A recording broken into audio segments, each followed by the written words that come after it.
So I'm going to show you how to tape the shoulder after a shoulder sprain or strain. First rule is you can't put the tape on any abraded skin. Skin needs to be intact, so if you have some abrasions, you're going to have to work around them.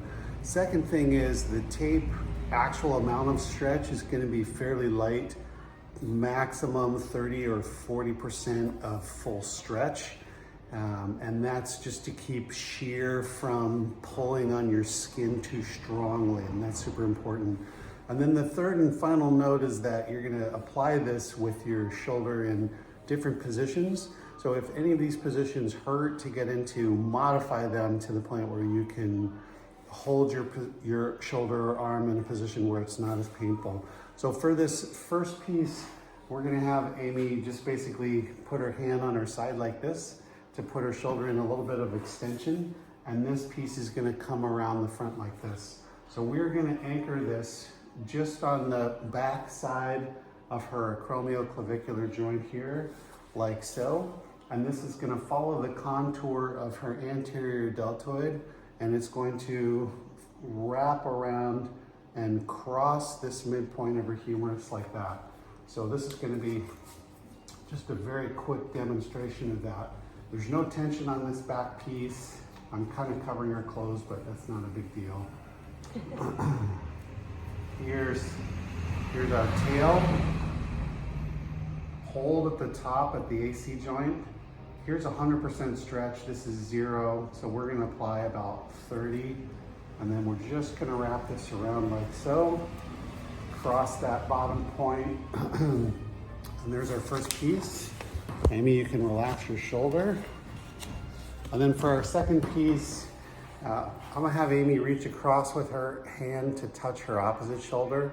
And if that's too painful, you can actually just rest your arm on something like a counter, or Amy can even bend at the waist and just let her arm dangle with gravity. That's also fine. So for this one, we're gonna do the opposite. You want me to do this? Yeah, go ahead and do that one.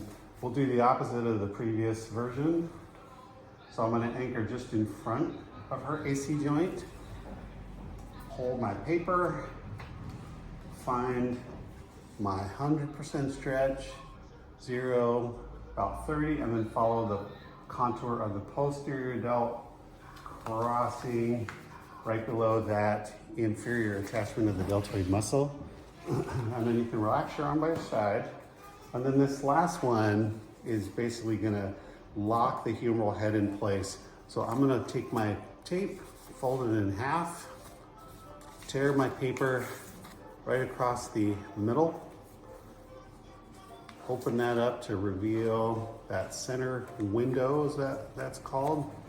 And then from here, this one's gonna get a little bit more stretch. So there's 100%, 0, about 80%. Find the bottom of the humeral head, which on Amy is right about here, and we're just gonna cover about half of that. So if this is the bottom of her humerus, 50% of the tape is below, 50% is above, about 75, 80% stretch this time, and then press in. And then this one, of course, her clothes are in the way, but this one's gonna come up like that. So if I show you what this looks like closer, and we basically have this kind of a shape, and that's gonna lock in that humeral head, apply support for the deltoid muscle in holding things in place, and take a little bit of stress off of the rotator cuff. And that is how you tape the shoulder. Feel better.